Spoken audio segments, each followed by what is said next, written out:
than 20 years. Wouldn't it be more like 25. 30, maybe 30, 35, 36 years. 36-year reunion. Yes. Wow, 36-year reunion. Yeah, thanks for coming, Wow. everybody.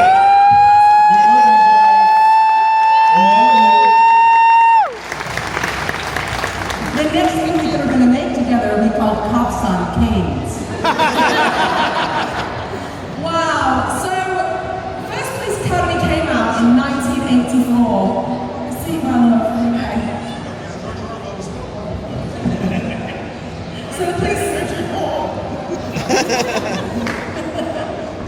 So Police Academy came out in 1984. Yeah, 19. One of the best films I've ever seen, and it was inspired by the writer that saw a group of cadets outside. That's true, isn't it? Our producer. Was it the producer? Yeah. Yeah, what happened was our producer, Paul Winslow, was doing a movie, I think it was The Right Stuff. And he was in San Francisco and he had a day off.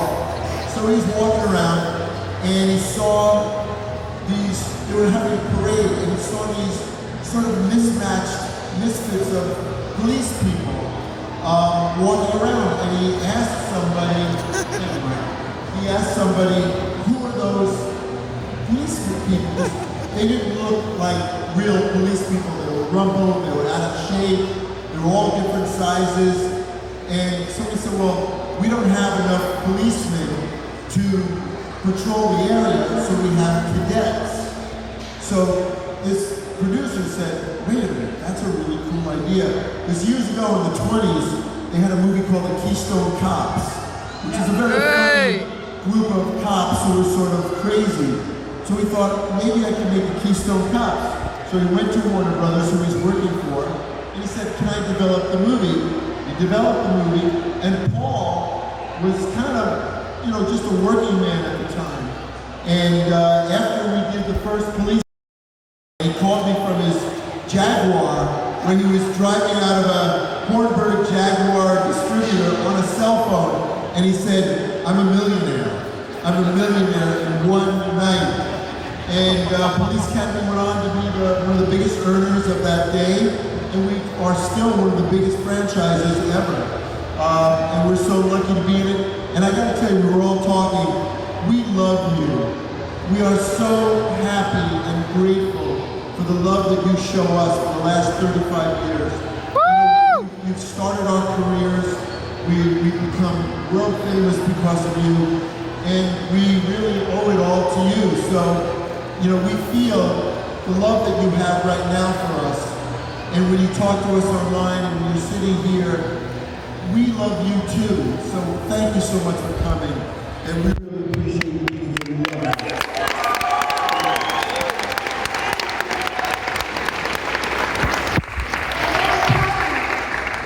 Leslie, you correct me if I'm right or wrong. Wasn't Police Academy after the first one because of you guys and your arena and entertainment? Is that pattern after the karaoke movies, right? Yeah. So you guys inspired us, and thank you.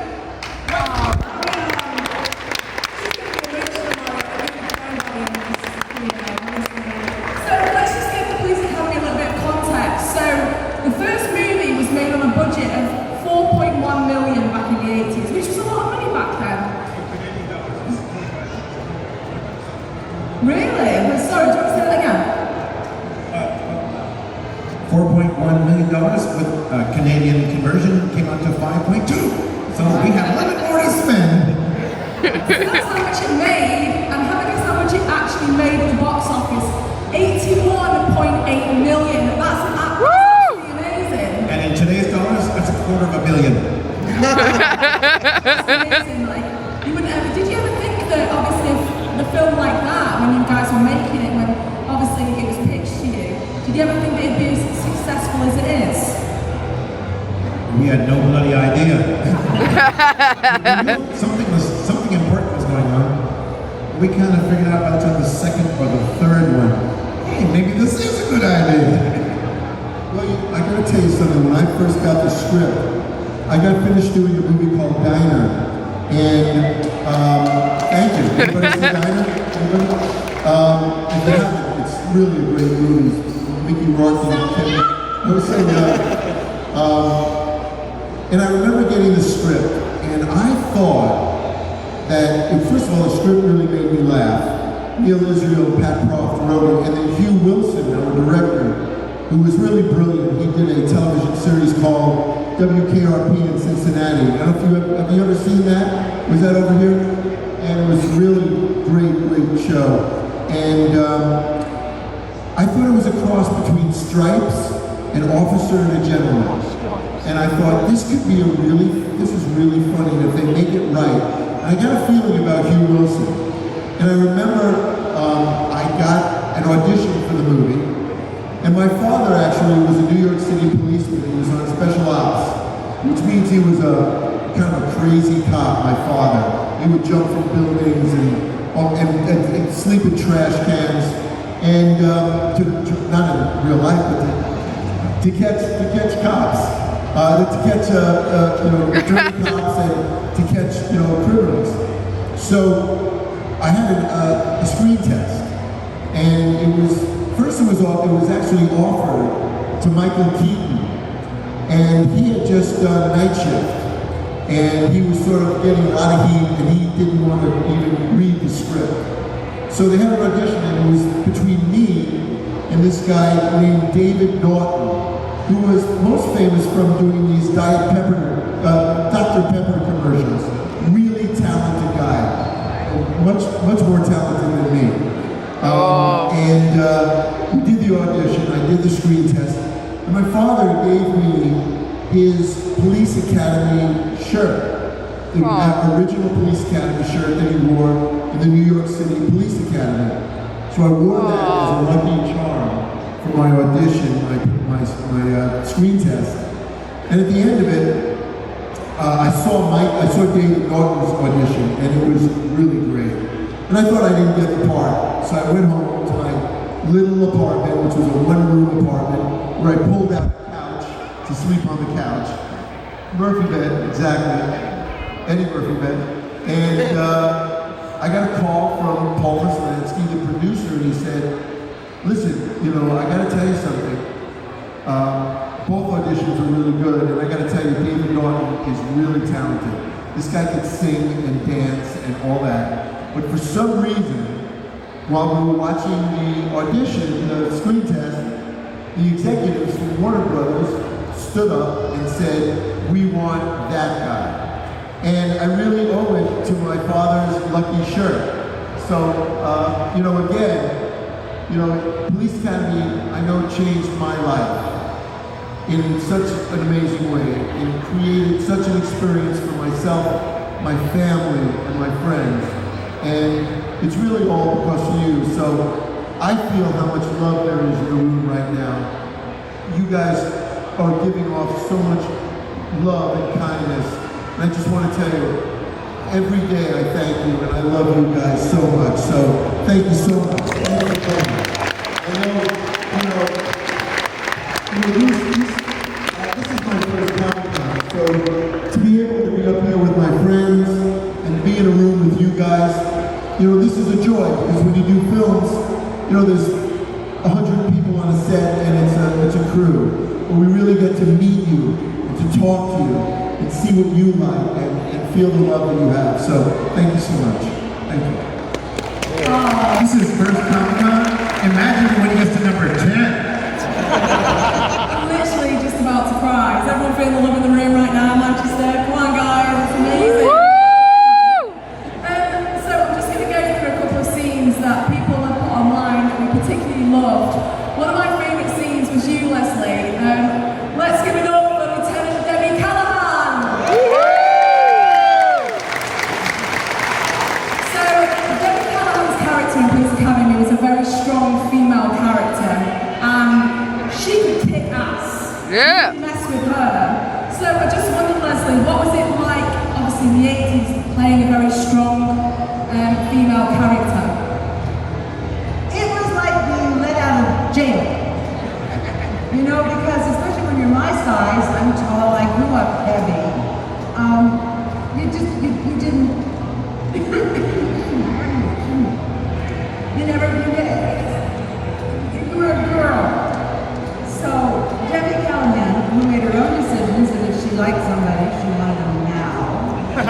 It's so overt, an overt character. A character who's strong, who's tall, who's like, ready to help us to save the planet, but help people who are in trouble, and that's when cops are handy. So it had so much of a mix, and the scene that I got to read for the audition was amazing and funny, and I thought if the whole script is like that, I would give my right arm and then be an armless cop, and that would be a first too. And everything turned out to be really wonderful. We had great relationships. We're all still dear friends. We all want another police academy movie because we just want to be on set together. And when you're working on a set and everybody kind of knows each other and the crew is in sync with everybody else, it is such a joyful experience to get to work with people that you know and love. And these people I know and I love.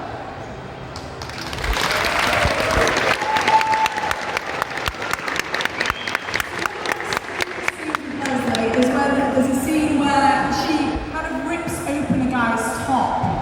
I just wondered for you, what was that scene like? Do you remember that scene where it was like? I remember the one where I ripped open my top. Oh yeah! And that was liberating. I've been doing it ever since.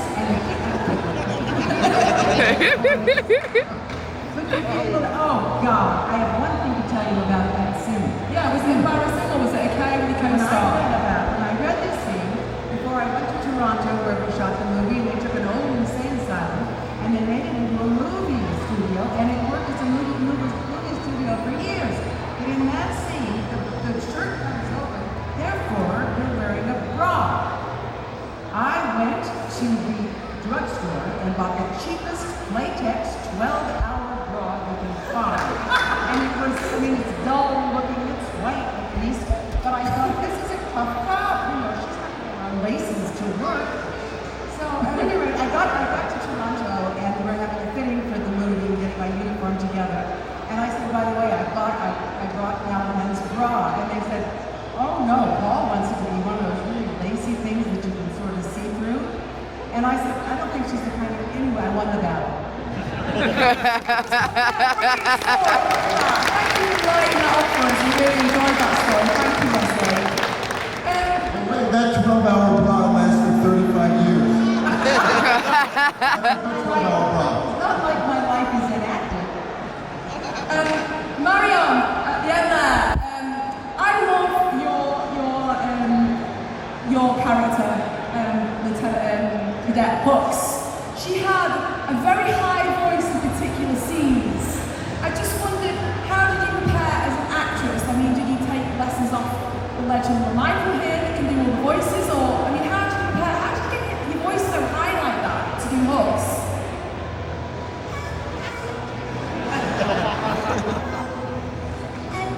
No, listen, let me tell you what it is. Let's be real, okay? You and I talk, okay? No, listen, I'm in a show called Little Shop of Horror. Woo! Yeah! And I didn't even want to go to LA because I hated California. I'm from New York. And so, I saw the show in New York, and I said, oh, this is the silliest, you know what I mean? Starts with an S, that I've ever seen in my life. It's like a live cartoon on stage. So I got down on my knees and prayed to God. I said, God, you know how much I hate California. And then God gave me an answer and said, girl, you gotta go. And I thought, well, you know what? I'm gonna treat it like a vacation. A working vacation. So I went to California, and then this particular night, we were supposed to do the Carson show, and the Carson people were looking at the show to see if we were necessary. The three urchins. You've seen the movie Little Shop, right? Yeah! Yeah, that's great. You've seen the movie. So anyhow, working with Ellen Green, who was in the movie, she wanted us in the show, and the Carson people didn't want us in the show. So she got tickets for them to see the show, and to see if we were necessary. And the bottom line is that night, in the dressing room, we get ready for the show, and they said, we have some special guests in the audience, and then when they Michael Jackson is in the audience. Michael Jackson. Michael! So all three of us go say, well, you know Michael's in love with me. Michael wants me to have this baby. Michael wants me to move into Neverland or whatever land that is. And the bottom line is that, so Michael came backstage after the show, and we didn't know. I mean, we were saying, little shop, what is Michael? He's looking at me. And the next thing I know, the show was over and we're tired because we spent more energy than we normally do because Michael Jackson might discover me. And so the bottom line is that I'm going up the stairs from the dressing room, and who's standing at the top of the stairs? Michael Jackson. So Michael says,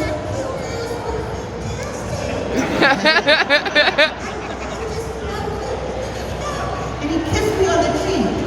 Well, I knew I was pregnant. Kissed me on the cheek, Michael Jackson, I'm pregnant. Boy or girl. Anyhow, the bottom line is that next day, little did I know, my agent called me that Michael hung out with us for 45 minutes, and then he wanted to walk us to our cars and all that stuff. And we said, Michael, we have our own cars, we rented cars. Well, then can you come home and play with me? Oh. He said, Michael, no, we gotta work. We got a matinee the next day. So anyhow, can I walk you to your car? So he walked us to our cars. Bottom line is, the next day I get a call from my agent. He says, you impressed somebody with your performance, and Tony Golden Jr. saw you in the show. You know who Tony Golden Jr. is? The heir to MGM, the G. Oh! And he played Scandal, the TV show, the president. So he discovered me, and then I got a call saying they wanted to do a screen test, and that's how I got the movie. And then I used Michael Jackson's voice to do the character. Wow. So you're Michael Jackson. Yes! Woo! You never know when your miracle is going to come. You never know. You can't plan that, something like that. So it was like, oh my God, so it's a miracle. And then I got to, do my thing. So, and I wore a fat suit in the movie like that. Because I was a diva up through there. Wow, what a great story. Thank you, Marion. Wow.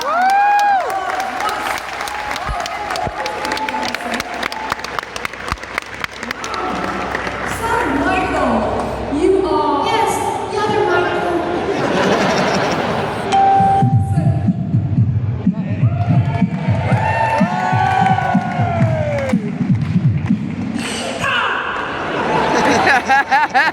So, Michael, I believe you can do over 10,000 voices now. We're way past that. Remember video games too. Wow. You are one of the most talented people, voice actors I've ever heard. Round of applause for that. You're very, very good.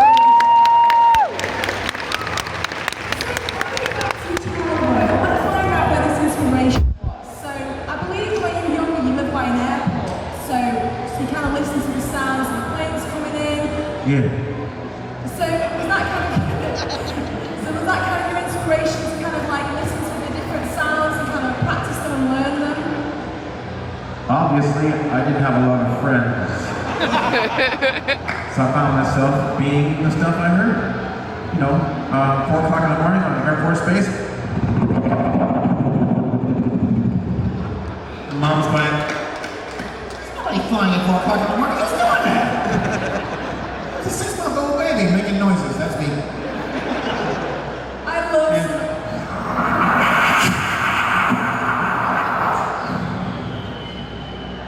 That can't be kicked out of class. It's the talking squirrel on the teacher's desk is not funny. Yes, it is. Oh, for all you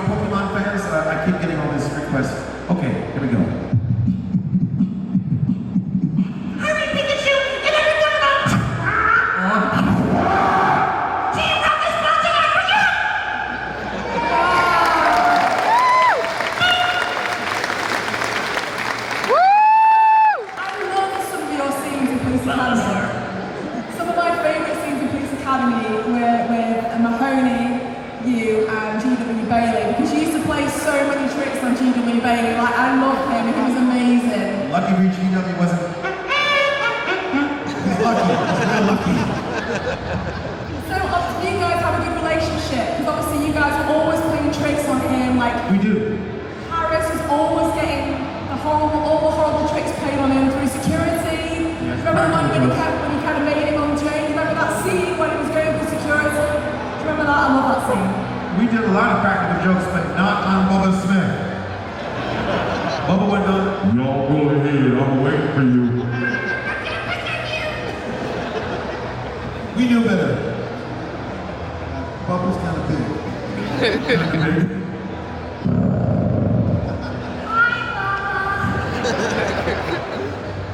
I also love some of the scenes, obviously, with Mahoney and Harris, because you were pretty mean to GW Harris, you know?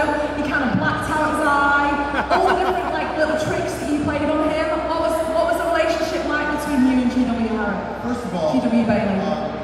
when I first met GW, we had a few weeks, we had a couple of weeks before we started shooting, started to get to know each other, which was really smart. And GW, first of all, I always find the villains of the movies are always the nicest people in the world.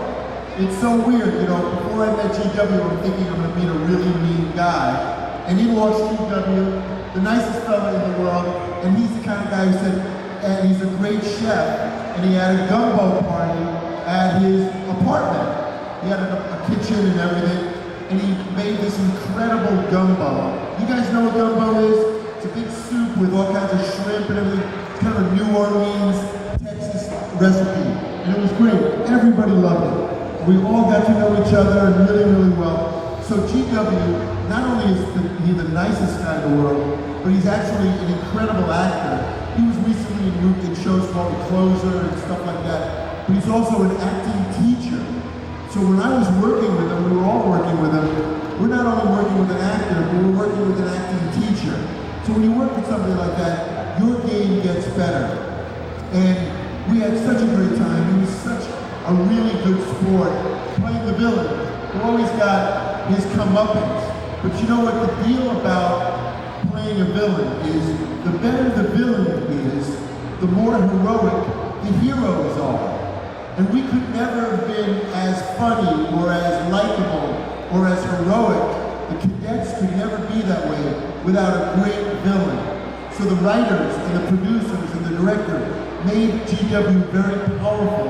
And you know, you had a fear of him, knowing how smart he was, but we were, and because we beat him in essence, we were heroic and great and more funny. So we owe so much to GW for being such a great actor and becoming such a great villain. So GW, you're not here, but look. The fact that GW introduced me to Kelly Nakahara, who introduced me to my husband. He does the nicest things for people. And all because GW was on MASH. I don't know, did you get the American series Yeah. last year? I got MASH, yeah. My husband was a writer on that, and also one of the producers on that. And Kelly Nakahara was Miss Kelly in that.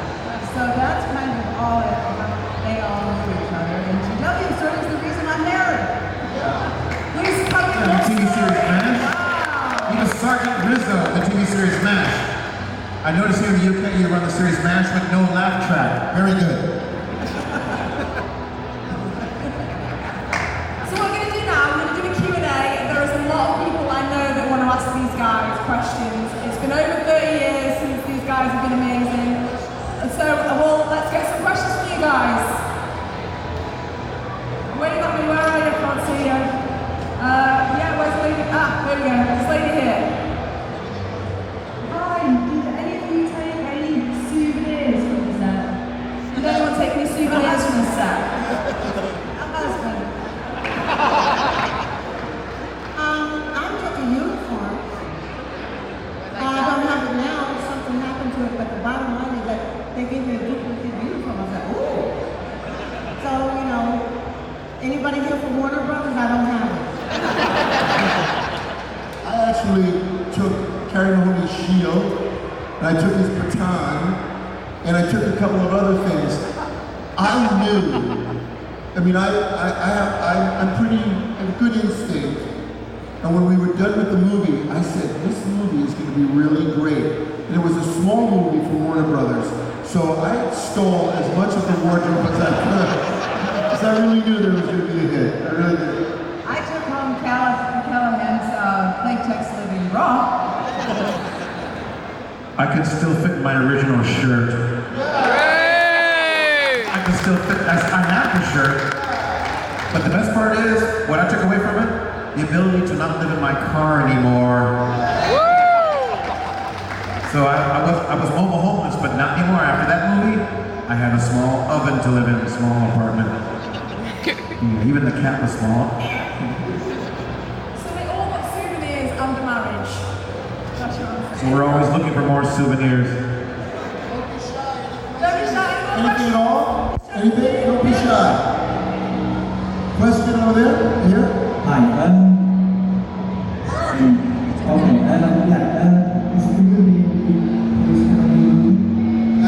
That is the question we've been waiting for. The next Police Academy movie. Yes, there is going to be another Police Academy movie. They are developing over Warner Brothers, and they are going to give you an amazing movie. Right now, Paul Winslow, our producer, and they've got, Jordan Peele, Key and Peele, they developed the script. And there have been about 8 or 9 scripts already because Warner Brothers really wants to make it right for you. So at some point soon, there's going to be another Police Academy. And I promise you, it's going to knock it out of the park. You're going to laugh your asses off. Are we allowed to say asses? Yeah, okay. You can't say off. The sooner the better, because police officers in the U.S. retire early. So what do you think? The Police Academy premiere 8 on this stage? What do you think? Any Star Wars fans out there?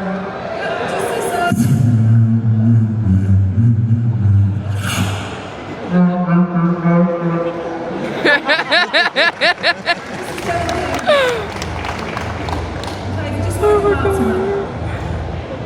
I think we should call it Police Academy 8 Mayhem in Manchester. What do you think, guys?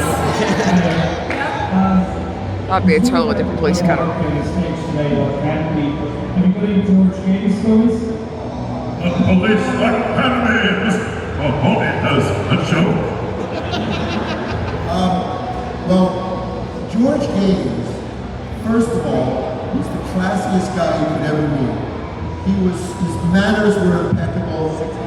6 languages. He was an opera singer. He could sing like a bird. He was so beautiful. He had that beautiful voice. And I don't know if you guys have seen Tootsie, the movie Tootsie.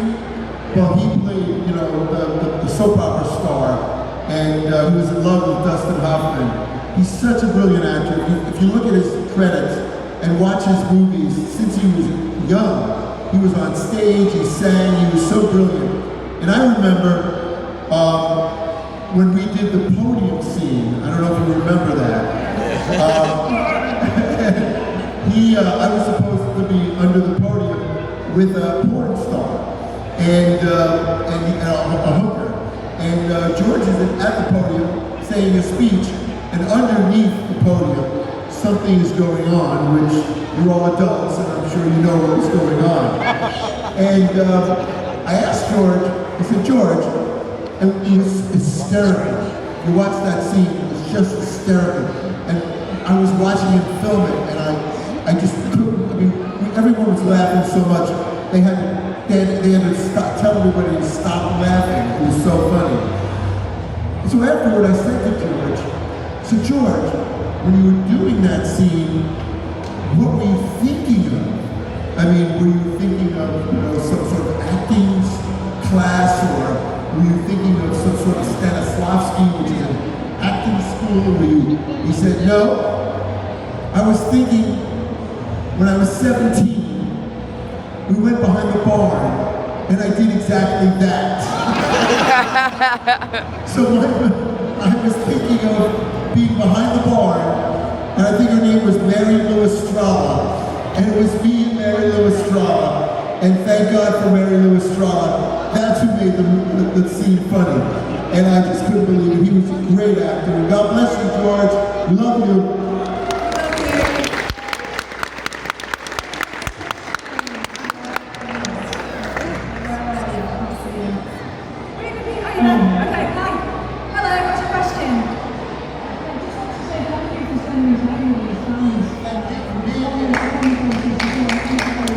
It's our pleasure.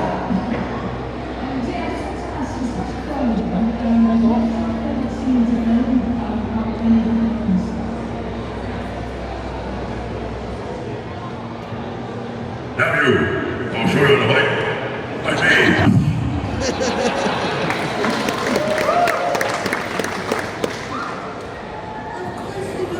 See, it's hard to think of something when everything you did in a particular movie was so much fun to do. It's really hard to think of what was the... Well, it was fun to rip my glass open, you know? Right? Well, it was fun to get wet because it was a hot day. Bubba Smith did not come, was not called into work. You know who Bubba Smith is, Hightower. And so I thought, well, that's good because he would probably tease me. So I had to, wear the wet, get in the water, wear the wet t-shirt, and say, who's next, And I get out of the pool and I look up and there's Bubba standing there. He knew it was the day I was getting in the pool and he came all the way out to the set just to watch. So I thought, he's a good guy, a little support. He's giving me support. Okay, everybody, you know what my favorite scene is? Wanna say it with me?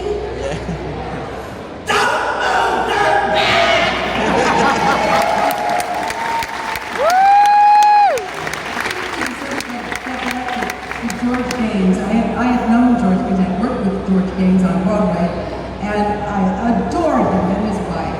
And I knew the kind of comedy he was capable of. And I'm reading the script, and it comes to the podium scene, right, where the Hooker is behind the podium. And I had this vision of George's face doing exactly what it did in the movie.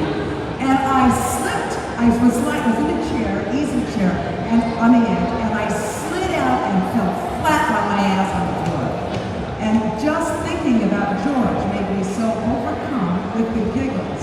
And then I look at that scene when they shot it, and it's even much better than it was in my mind before we did. And there's only one more scene that was my favorite scene. It's the scene with Bubba Smith when he gets kicked out of the academy. And Bubba protects me when it turns the car over. And then I put my arm around him, pat him on the back. That scene meant a lot to me because Bubba, he wanted me to do number 7, which I wasn't in. And I wish I had been in. But Bubba offered to give me half of his paycheck. And who does that, right? Who says to the producer, I'll give her half of my paycheck? Because they couldn't use everybody in number 7. And the bottom line is that Bubba stood up for me and he said, I want her in the movie, or else I'm not going to do the movie. And he didn't do the movie because they wouldn't, So hats off to Bubba in heaven. My favorite scene is when the police car got surrounded by the mob. Well, one of my favorite movies was scenes in the movie was when George Gaines had the goldfish and he would play with the goldfish. That was just brilliant. But really, filming every scene in the movie was so much fun because everybody's so talented and so funny. We have really funny directors. And the scripts were good. And the scripts were great. It was one of those magical series, one of those magical franchises that every day we laughed. And we wish you guys could be there every day because you would laugh your arses off. It's so wonderful to be in that state where you can't wait to get to work. Every day, you leave and you can't wait for the next day because you want to go to work. Are you kidding? But it really was that kind of experience. All of them, some were more fun than others, and that's when it depended on crew, director, script. But if they all could have been the first one, it would have been great. But you know what? We all look out for each other as a team. And that very rarely happens, in Hollywood, everybody wants me.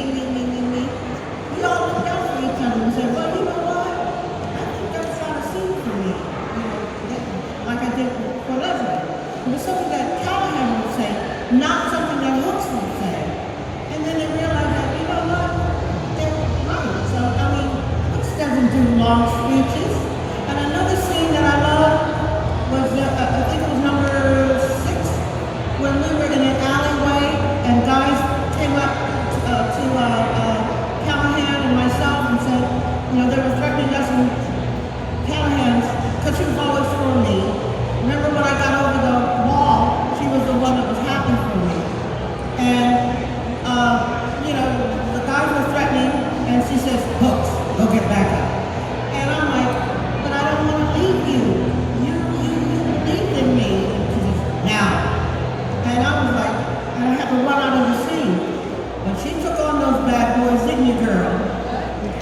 You took on those bad boys. Oh, yeah, with the karate. The karate scene. You kicked ass, Leslie. Kung Fu is very good. Leslie, you kicked ass with Police Academy. You kicked ass. Anybody have other questions? Yeah. Anybody? Don't be shy. Don't be shy. Right there. Another question right there. Right there. Where's our guy? Right there. Look at him. This way, you fool!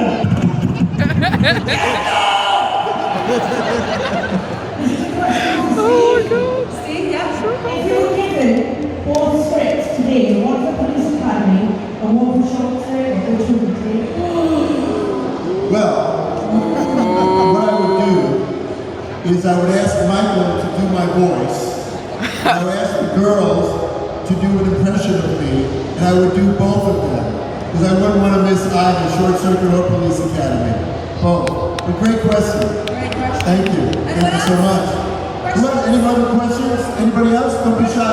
Right here in the front row. Right here in the front row. Sitting with the boss. Here we go, Junior. Junior. This way, you fool! This way! This way! Right there. Right there. Very good. Very good. Thank you. Just a quick question. How did the love match up in the house and you get involved? Right. Steve. Well, you know, I've been wanting to do a giant spider movie forever because I think spiders are really scary. You guys think spiders are scary? Yeah. I think they're super scary. So, a friend of mine came to me, a guy named Mike Mendez, and he did a movie called Big Ass Spider, which was one of these really funny movies, super funny movies, and kind of scary. So, the Sci-Fi Channel said, we want to do this Big Ass Spider movie, but call it Lavalantula, spiders that breathe fire. And when I was talking to the producers, I said, wouldn't it be really great that if all of us from Police Academy were involved in the movie, it would be much better. And that's how it came about. Producers said yes, all the cast said yes, we had a great time. Thanks for asking. We had a great time on that movie. Really good. Thank you. Who else? Another question right over there? Question? Oh, right there. On the aisle. The man with the... Use your motorcycle, man. Just ride on over there.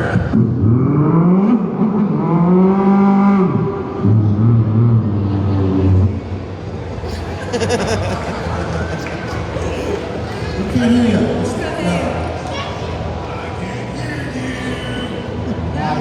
How did you all keep in front of the Bobcat? First of all, Bobcat is nothing like that character. He wanted to produce is it Jimmy Kimmel Show? Yeah. And Bobcat was just the mildest, meekest, nicest guy that you would want to ever meet. See, a lot of us, we play these characters, but the bottom line is that, you know, hey, Offset, he was like, hey, looks, how's it going? And all of that. So I call that great acting, really. And he's an amazing talent. And so I give him his props. Bobcat? You want to say anything about Bobcat? He was actually a good writer. He's a very good director. Also. I worked with him.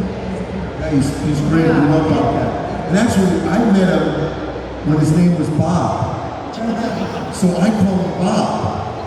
And whenever somebody goes, no, it's Bobcat. I go, oh yeah, right, Bobcat. I forgot Bobcat, right, Bobcat.